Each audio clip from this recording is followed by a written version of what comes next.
I stood outside the oak-paneled doors of the law office, the cool brass handle firm beneath my trembling hand.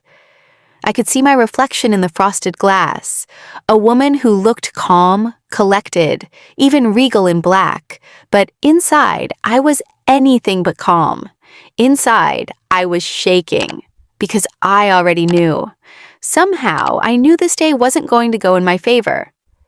The receptionist glanced up at me with vague disinterest, gesturing toward the conference room where my entire family was already gathered.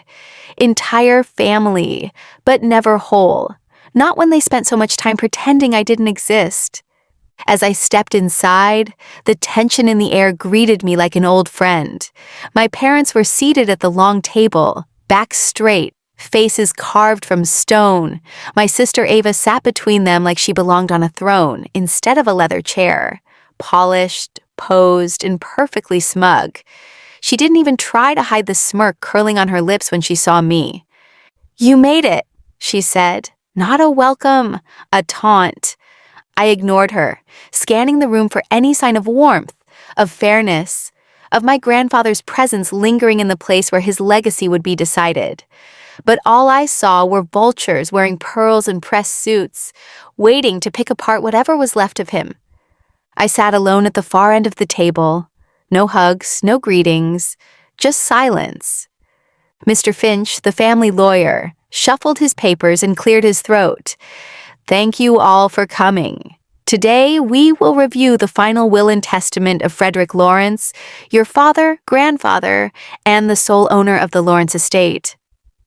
My breath caught at the sound of his name. Granddad, my only real ally in this family of ice. The man who taught me to plant tulips in the fall so they'd bloom defiantly through spring frost. Who stayed up with me when I had nightmares. Who told me, "Emily, you have a fire in you. Don't ever let them water it down." Mr. Finch continued. "To Ava Lawrence, I bequeath the family vineyard, the main house and adjoining property, the contents therein, and the trust account valued at approximately $2.4 million. My ears rang. My vision narrowed. I thought I misheard. I must have. But Ava's delighted gasp confirmed it was real.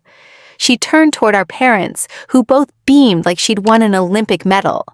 My mother even reached out to squeeze her hand, eyes misty.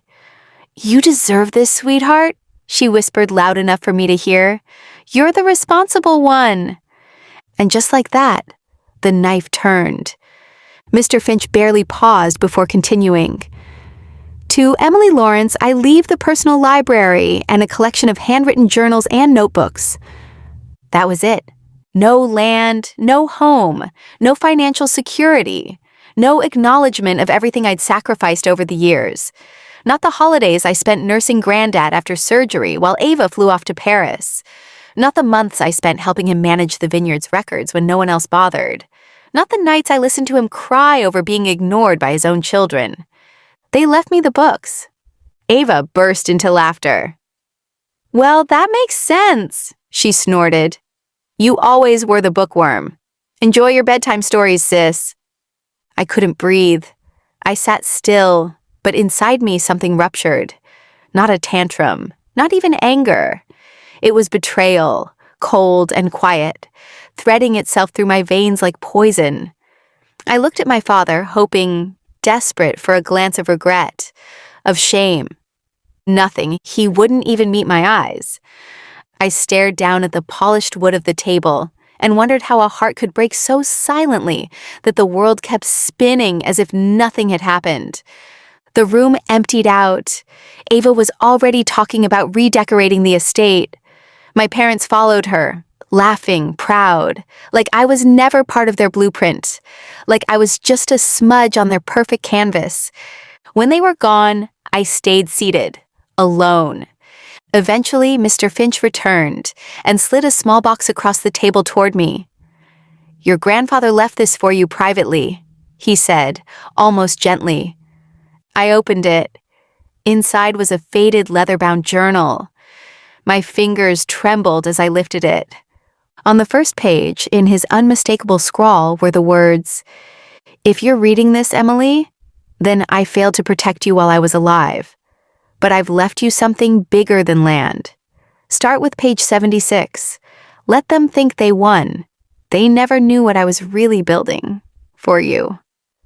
My breath hitched, and right then, I understood. This wasn't the end of the story. It was the start of something far, far bigger than anyone in that room could imagine. Let them toast to their stolen legacy. I had just found my inheritance, and it was going to burn everything they thought they owned to the ground. I spent the entire night reading that journal in a quiet hotel room, far from the noise of my sister's celebration dinner. Her Instagram was already lit up with champagne toasts, hashtags like Icon Queen of the Vineyard, and a carousel of fake smiling family members clinking glasses under string lights, pretending the betrayal they just committed wasn't written all over their faces. But I wasn't focused on her anymore. I was deep in my grandfather's notes, and the more I read, the more I realized he hadn't left me nothing. He had left me everything that mattered.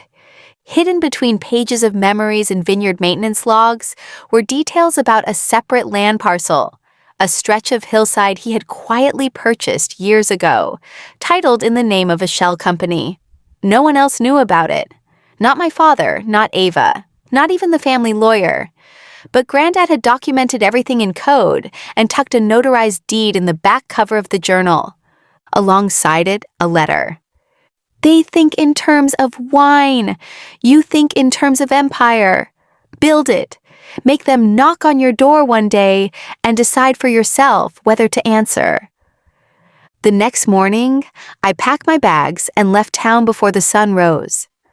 I drove out to that piece of land, a wild, overgrown slope with nothing but the sound of cicadas and wind through pine trees. But to me, it felt like a throne carved out of dirt and roots. My inheritance, my battlefield.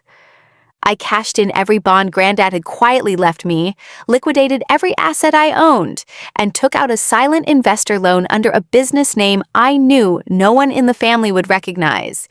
EML Legacy Holdings. I didn't build a vineyard like theirs. I built something better. A boutique vineyard estate. Modern, minimalist, sleek, designed for exclusive tastings, elite clientele, curated by award-winning sommeliers. While my parents and Ava clung to tradition like a life raft, I built a future. Every corner of my estate paid homage to Granddad. Not just the wine, but the experience. By year 2, my estate was being featured in upscale magazines. Year 3, we got acquired in a high-profile hospitality merger, earning me a personal valuation Ava couldn't touch, even if she sold the main house brick by brick. But I didn't tell anyone. I stayed anonymous, quiet, focused, until the email came. It was from Ava, polite, almost panicked. "Hey, Em, I know it's been a while, but we're struggling with some financial stuff at the vineyard. I heard you're connected to that new boutique wine estate. Is there any chance you'd be willing to host a few events for us? Or talk about a partnership?" I stared at the message for a long time. It was everything I had waited for. But I didn't reply. Not yet. Instead, I reached out to Mr. Finch. "I need a favor," I said. "I want you to set up a formal meeting with my parents and Ava. Tell them there's a potential investor interested in rescuing the estate, but they'll need to present their pitch in person." He hesitated. "May I ask why?" I smiled, not unkindly. "Because I want to sit at the same table again, but this time on the other side." And that's exactly what I did 1 week later. In the same law office, at the same table where they once looked through me, I watched my parents and Ava walk in, unsure, nervous, carrying handouts and projections like it would be enough to impress the faceless investor they thought they were meeting. But when they saw me sitting there, in their old chair, dressed in the same calm black I wore on will reading day, everything froze. Ava's voice cracked. "Emily!" My father looked confused. My mother blinked. I folded my hands. "Let's begin, shall we?" Their faces, then and there, told me everything. The empire they once thought I didn't deserve, I had built one beside theirs, and now I held the pen. But I wasn't finished, because poetic justice wasn't about revenge. It was about power. And I still had one final clause to introduce, one they'd never see coming. The silence in the room could have cracked marble. Ava's fingers trembled as she adjusted her pearl bracelet, that same smug air gone from her face. My father cleared his throat, his usual commanding presence dulled by confusion. My mother just stared at me, her lips parted as if she was trying to come up with a reason, an excuse, anything that could justify what they had done. I let them sit with it. "I believe you have a pitch prepared," I said, nodding to the folder in Ava's hands. "I'd love to hear how the family estate is doing." Ava opened her mouth, but no words came out. My father tried instead, rambling about a rough quarter, changing wine trends, and unexpected overhead. It all boiled down to this: they were broke. The vineyard that they gave to my sister, the very one they stripped me of, was bleeding money, losing clients, and struggling to stay afloat. "And what do you need from this mystery investor?" I asked, pretending not to be the very person who built the competitor estate, eating their business alive. My mother, finally speaking, said quietly, "Support, guidance, capital." I leaned back, crossing one leg over the other, then set a sleek white envelope on the table. It had the EML Legacy Holdings seal. Ava reached for it, but I stopped her with a look. "I'll offer a lifeline," I said slowly, "but it comes with terms." They waited. I flipped open the folder. The investor, me, will acquire 100% of the vineyard and estate for $1. Ava gasped. My father slammed a hand on the table. "This is a joke." "No," I said calmly. "This is business. You made your choices at the will reading. You made it clear who deserved what. I simply took your verdict and turned it into fuel." My mother whispered, "We're still your family." I looked her dead in the eye. "Were you my family when you left me nothing? When you handed over a legacy that was partly mine and pretended I didn't exist? When you clinked glasses and celebrated a theft in real time? No, you were opportunists wearing the mask of love." Ava stood up, shaking. "You don't need to humiliate us." "I'm not here for humiliation," I said. "I'm here to close a chapter." And I did. They signed the deal. They had no choice. I walked out of the office that day, not just as the owner of the vineyard they once stole from me, but as the architect of its rebirth. I merged it into my estate, rebranded it under Granddad's old nickname for me, the Heir in the Hills, and made sure that my name was the only one etched into the tasting room doors. Months later, when the new estate opened, I invited the public and the press. Ava and my parents showed up, dressed like guests. I greeted them with a glass of our finest vintage and a cold, polite smile. "This is nice," my mother said, looking around. I nodded. "Yes, and for the first time. Everything that surrounds us is mine, because I earned it. Not by blood, but by fire." Ava couldn't meet my eyes. My father didn't speak. They posed for pictures with the crowd, pretending to be part of it. But everyone knew who the owner was, who the true heir had always been. And that night, as the sun dipped behind the vines, I raised a glass to Granddad beneath the carved stone sign that read, "Built on betrayal, blossomed in silence." The applause rang out, the lights shimmered, and I smiled. Not for revenge, for peace. The kind that only comes when you're the one writing the ending. Weeks after the deal was signed, the news spread like wildfire. Articles titled "Heiress Buys Back Legacy for $1" ran on every regional outlet. Some painted me as a ruthless businesswoman, others as a genius strategist. But none of them knew the full truth. I didn't just buy a vineyard. I reclaimed every piece of my stolen identity. But I wasn't done. My next step was more personal. I invited my parents and Ava to the first annual Legacy Harvest Gala, a high-profile charity event hosted at the newly rebranded estate. It wasn't a trap, it was an education. I wanted them to see what real stewardship looked like. Ava arrived first, dressed like a socialite, as if she still had power here. She tried to command the attention of guests, but most eyes were on me, the woman who rose from being forgotten at the will reading to the centerpiece of the room. My parents arrived quietly, more humbled than before. My mother's smile was forced. My father's hands stayed in his pockets. And for the first time they approached me, not with arrogance but uncertainty. "Thank you for inviting us," my father said, voice low. "I didn't invite you," I replied calmly.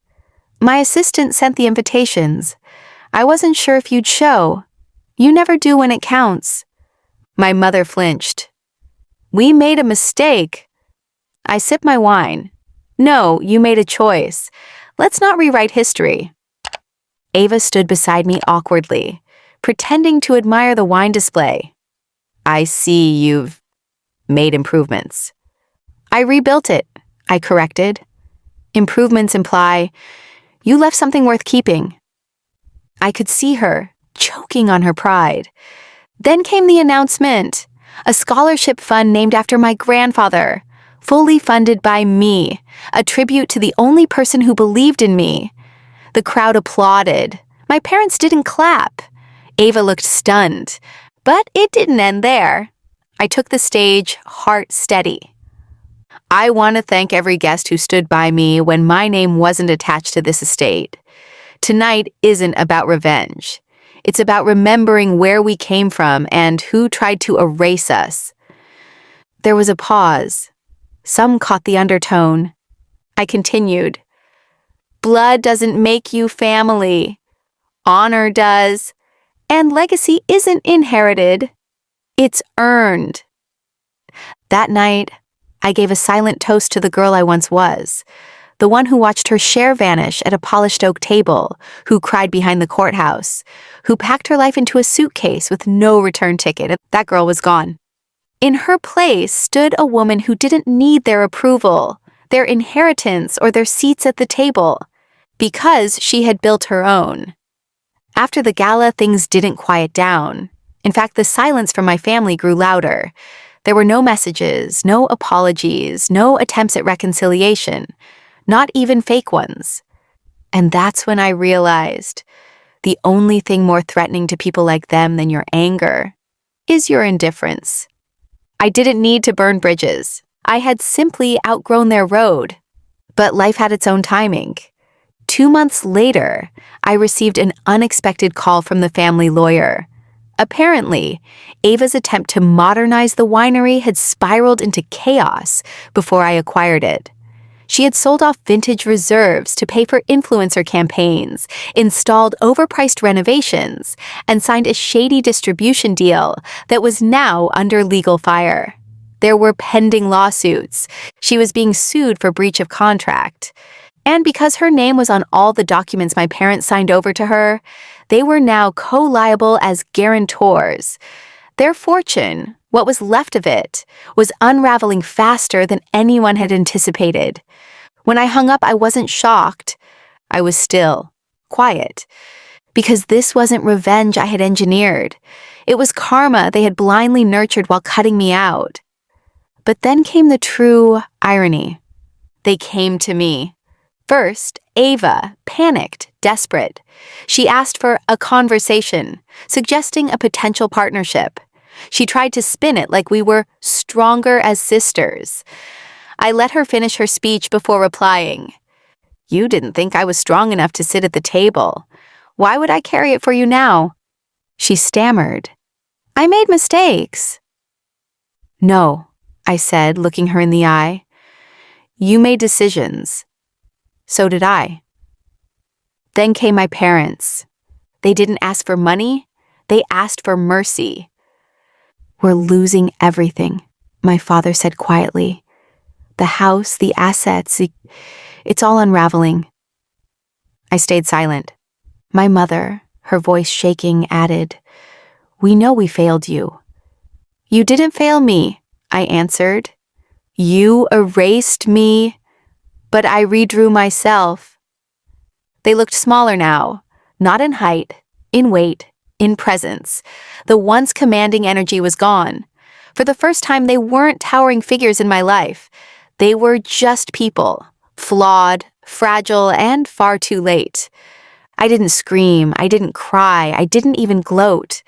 I just stood tall, holding everything they thought I could never have: dignity, power, peace. Before they left, my mother turned to me and whispered, "You're colder than I remember."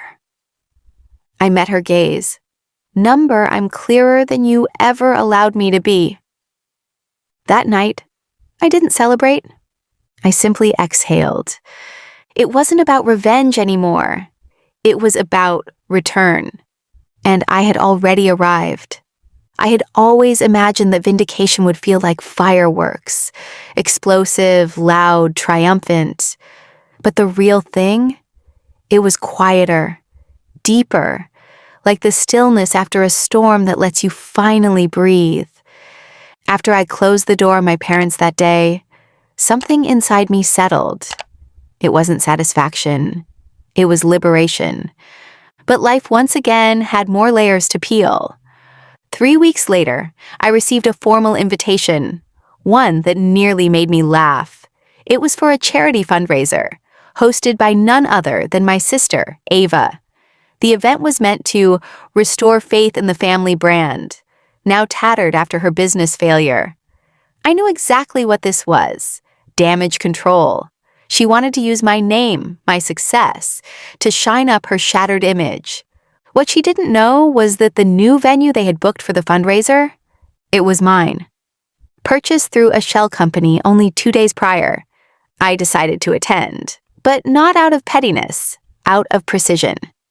I arrived at the event in a sleek black dress, tailored confidence, and the kind of silence that made people turn.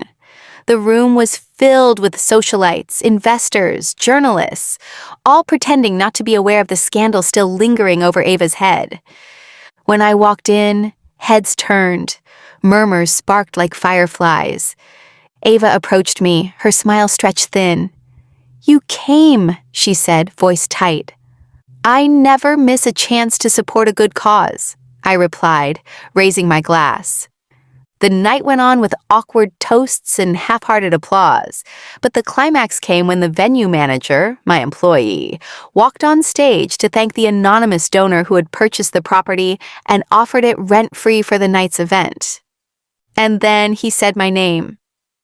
"Let's take a moment to thank Ms. Isabel Reed, the new owner of this beautiful hall." A gasp fluttered across the room. Ava's smile cracked. My parents, seated awkwardly near the back, looked like they'd been struck. I stood slowly, met the applause, and raised my glass once again. "To family," I said, voice calm and cutting. "And to those who teach us the meaning of the word, by being the opposite." I didn't stay long after that. I didn't need to, because the entire city now knew. The girl they'd erased had rewritten the narrative. And this time, her name was on everything. The aftermath of that night rippled through our entire community like an unspoken scandal wrapped in velvet. My phone didn't stop buzzing for days. Businesses reaching out to collaborate, media outlets requesting interviews, former classmates pretending to remember our close friendship, and even distant relatives suddenly asking for brunch. But not a single call came from my parents, or from Ava. Which was fine by me. I wasn't seeking their validation. I had outgrown that hunger long ago. Yet it still caught me off guard when I received a package at my office a week later. A worn manila envelope. No return address. Inside was a photo. An old one. Me and Ava, as kids, sitting side by side at the piano. Smiling, not fake smiles, real ones. The kind you give before the world teaches you your worth is conditional. Tucked behind the photo was a note, in my father's handwriting. "I don't know when we stop seeing you. I think maybe we never truly did. But I see you now. No apology, no explanation, just a single jarring admission. And you'd think it would bring me peace, closure even. But instead, it made me realize something more powerful. My healing had never depended on their remorse. I had already given myself what they refused to: recognition, respect, and a seat at my own table. That same week, a legal notice was issued. Ava's share of the estate, yes, the one gifted to her at the will reading, was under investigation. Turns out she'd committed quiet fraud against our family company years ago, and now with everything unraveling, the authorities were catching up. I didn't report her. I didn't need to. The truth has a way of crawling to the surface when you least expect it. She tried to call me once. I didn't answer, because sometimes silence is the loudest reply. And I had already spoken volumes, with my resilience, with my success, and with a name that no longer lived in the shadows of someone else's spotlight.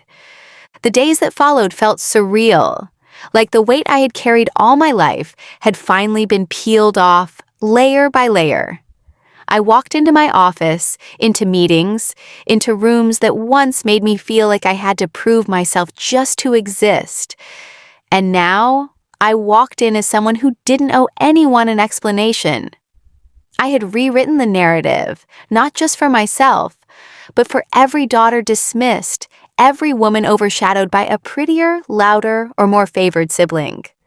But life, as always, had one more page to turn. One morning, a pale yellow envelope arrived. It had no return address, only my name written in a trembling script I instantly recognized. My father's handwriting. For a moment, I debated whether to open it. The past had already left its bruises. Did I really want to let it back in? Inside was a single photograph, a faded snapshot of me and Ava as little girls, our legs dangling from a treehouse Dad had built for her birthday. I remembered the day well. I had helped hammer the boards, but only Ava's name was painted on the plaque. Behind the photo was a note. We gave away your share, thinking Ava was the one who needed it, but maybe we were trying to fix something in her that was never broken. And in doing so, we broke you instead. I don't expect forgiveness, but I do hope one day you'll understand. It wasn't quite an apology. Not entirely. But it was the closest he'd ever come. And even then, I didn't cry. Not because I wasn't moved, but because I had finally stopped needing their words to validate my worth. I had grown past it, past them. What I needed, I had already given to myself: freedom, power, and peace. Still, the irony wasn't lost on me when I received a second letter that same day. But this one from the legal team handling the family estate. Apparently, there were discrepancies in Ava's financial records, and her previously untouchable status had begun to crumble under scrutiny. Fraud, embezzlement, bribes, years of living large on borrowed power. And now, every paper trail led back to her. But here's what surprised me. I didn't feel triumphant. There was no wicked thrill in her downfall, just a calm, quiet confirmation that karma doesn't always wear a crown. It sometimes arrives as paperwork and silence. Ava tried to reach out, first a message, then a voicemail, and finally, a handwritten letter. I read none of it, because I had already said everything I needed to when I walked out of that will reading with my spine straight and my name intact. You see, when someone shows you your value is negotiable, you stop negotiating. You stop begging for chairs at tables built on broken promises. You build your own table. And sometimes, you buy the whole damn house it sits in. A few weeks after Ava's empire began to unravel, news of the scandal spread like wildfire. Headlines hinted at deceit cloaked in designer labels. Former colleagues whispered, clients pulled out. And soon enough, the sister who once glowed at every charity gala and flaunted her inheritance like a trophy found herself alone on a sinking ship she had built with lies. And yet, even as her world cracked, my parents remained silent. Not a single call. Not even a feigned apology. But I wasn't surprised anymore. I had long accepted that their silence was their language, their weapon of choice. Growing up, it was always Ava's tears that brought comfort. My pain? It was inconvenient. My success?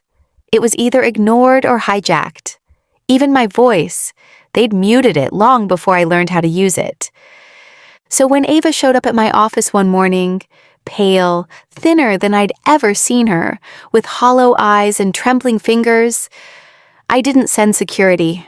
I didn't yell. I just sat there, watching her fall apart in the place I had built from the very ashes of her entitlement. "I messed up," she choked out, clutching her designer bag like it was the last piece of her old life. I didn't know it would all collapse like this. "You didn't know," I said slowly, "that living off someone else's name and money comes with consequences?" She shook her head, tears slipping down her cheeks. "No, I didn't know that I'd lose them. Mom and Dad, they blame me now. They say I ruined everything." I should have felt pity. Maybe a lesser version of me would have embraced her, told her everything could be fixed. But the woman she used to walk over, the one they called too intense, too cold, too ambitious, had evolved. "I'm not your cleanup crew, Ava. I never was," I said, my tone sharp but steady. "You took what wasn't yours. You burned bridges that weren't even meant for you. And now you want what? Mercy?" She looked at me, eyes wide with something between shame and disbelief. "I thought, maybe you'd understand. You're my sister." I leaned forward, voice calm but cutting. Sisters don't strip sisters of their dignity. Sisters don't smile while inheritance papers are signed in silence. You didn't want a sister, Ava. You wanted a shadow. That's when I handed her an envelope. She opened it, her hands trembling again. Inside was a check, just enough to pay off the legal retainer she'd need to navigate the lawsuits coming her way. "No strings," I said. "But don't come back for more. This isn't forgiveness. It's closure." She left without another word. And when the door closed behind her, I sat back. Not out of exhaustion, but relief. Because this wasn't revenge. This wasn't triumph. This was peace, the kind you earn after years of chaos. The kind that comes when you no longer wait for an apology. The kind that grows when you finally choose yourself over blood. And just like that, the girl who was once left out of the will, the meetings, the family portraits, had become the only one with anything left to give. I didn't attend the next family gathering. I wasn't invited anyway. But I saw the photos online, forced smiles, eyes that looked everywhere but the camera. Ava sat beside my parents, and yet there was a void at that table they couldn't fill. People asked where I was. Some whispered that maybe I had cut ties. Others wondered if I had finally gotten what I deserved. And the truth was, I had. My absence was louder than my presence ever was. I no longer had to prove myself in rooms where love had conditions. I had rebuilt my name without their help, rewritten my story without their version of events. And as I walked through the hallways of my new foundation, one that helps young women build businesses from scratch, I smiled, because I knew that what I gave Ava was just a check. What I gave myself was everything. The weeks turned into months, and while Ava battled lawsuits and headlines, I focused on expanding what I had built. My clinic became more than a symbol of survival. It became a sanctuary for women like me, women who had been told they were too much, not enough, or simply not chosen. Each time I passed through the glass doors etched with my name, I was reminded that legacy wasn't inherited, it was earned. And then it happened. An invitation, cream-colored, embossed in gold. My parents were renewing their vows. The same parents who had written me off the family trust. The same parents who had called Ava the face of the family. Now, they wanted me to attend their ceremony for the sake of unity. I almost laughed, but instead of declining, I sent a polite RSVP. Looking forward to it. On the day of their vow renewal, I arrived fashionably late, not out of disrespect, but intention. The garden venue was lavish, flowers flown in, champagne fountains, everything screamed wealth, status, performance. And yet, their eyes locked on me the moment I stepped in. I wasn't wearing anything flashy, just a sleek black pantsuit. But what caught everyone's eye wasn't my outfit. It was the man behind me, the venue owner, the man who shook my hand and said loud enough for the crowd to hear, "Thank you again for choosing us, Ms. Grant. Your event next month has us booked solid. Anything you need, just say the word." My parents blinked, trying to connect the dots. The weeks turned into months, and while Ava battled lawsuits and headlines, I focused on expanding what I had built. My clinic became more than a symbol of survival. It became a sanctuary for women like me, women who had been told they were too much, not enough, or simply not chosen. Each time I passed through the glass doors etched with my name, I was reminded that legacy wasn't inherited. It was earned. And then it happened. An invitation, cream-colored, embossed in gold. My parents were renewing their vows, the same parents who had written me off the family trust, the same parents who had called Ava the face of the family. Now, they wanted me to attend their ceremony for the sake of unity. I almost laughed, but instead of declining, I sent a polite RSVP. Looking forward to it. On the day of their vow renewal, I arrived fashionably late, not out of disrespect, but intention.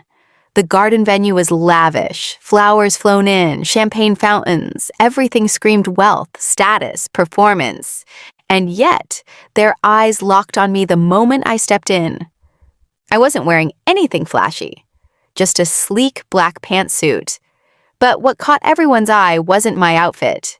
It was the man behind me, the venue owner, the man who shook my hand and said loud enough for the crowd to hear, "Thank you again for choosing us, Ms. Grant. Your event next month has us booked solid. Anything you need, just say the word." My parents blinked, trying to connect the dots. Before they could piece it together, the MC announced a surprise guest speaker, me. I hadn't agreed to it, but Ava had arranged it behind the scenes, hoping to sabotage me, to watch me fumble. She thought I'd panic. Instead, I took the mic with a calm smile. Family is not about blood. It's about truth. And sometimes, truth is the most painful wedding gift of all. The crowd went quiet. I turned toward my parents. To the couple who taught me the value of being excluded, I thank you, because had I not been pushed aside, I never would have found the strength to stand completely on my own. A hush fell. A few people clapped awkwardly. My mother looked like she'd swallowed glass, and I walked away, not angry, not smug. Free, because power isn't loud, it's quiet. It's showing up when they expected you to stay broken. And it's walking out. On your terms. The hush after my speech didn't last long. Whispers buzzed through the garden like electric current, bouncing from one manicured guest to another. Some avoided eye contact with my parents. Others gave me nods of silent respect. Ava, who had been standing smugly near the floral arch, looked frozen, jaw clenched, hands balled into fists. Her perfect day was unraveling. And I wasn't even trying. I moved toward the refreshment table, calm and steady. That's when the venue manager approached again, this time handing me a small envelope. "From accounting?" he said. "They processed the ownership transfer this morning. The venue's yours now." Ava, who had been listening from behind a column, gasped. My voice was calm but clear as I replied, "Perfect timing. I was thinking about redesigning this space for empowerment workshops." Heads turned. My mother took a shaky step forward, her voice barely above a whisper. "You bought it? This venue?" I nodded. "With my share you gave away. Turns out I didn't need it." She looked like the wind had been knocked out of her. My father stood beside her, lips pressed in shameful silence. For the first time in my life, they looked small to me, not as parents, but as people. Ava charged forward, face red with fury. "You planned this!" I looked her straight in the eyes. "Number, but I prepared." She scoffed, trying to laugh it off. "You're still just the gardener's daughter?"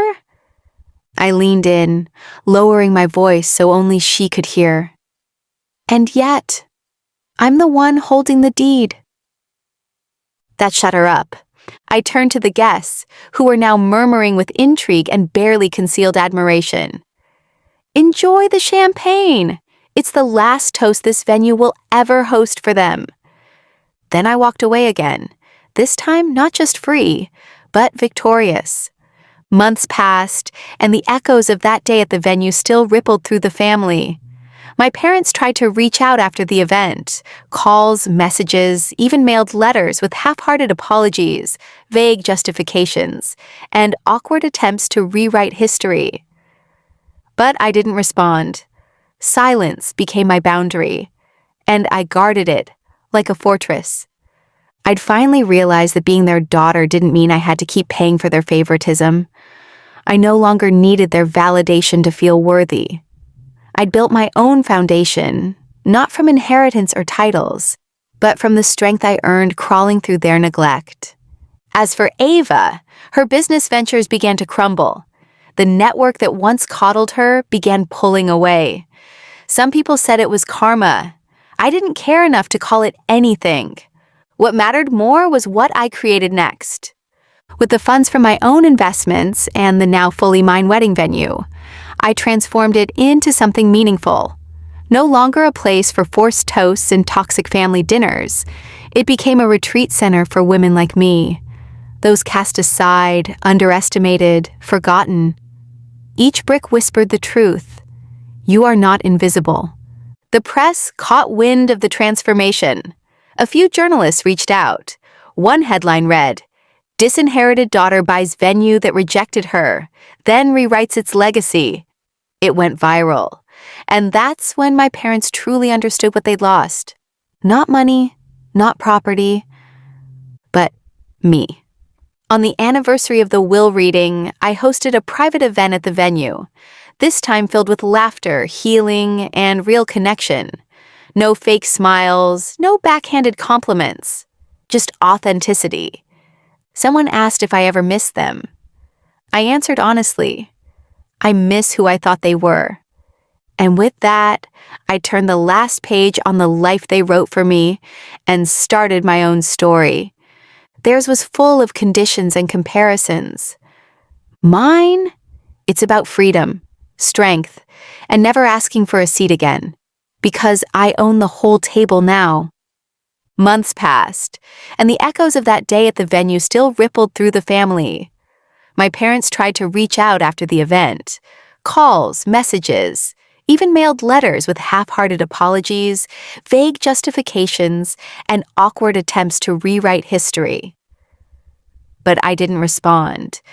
Silence became my boundary, and I guarded it like a fortress. I'd finally realized that being their daughter didn't mean I had to keep paying for their favoritism. I no longer needed their validation to feel worthy. I'd built my own foundation, not from inheritance or titles, but from the strength I earned crawling through their neglect. As for Ava, her business ventures began to crumble. The network that once coddled her began pulling away. Some people said it was karma.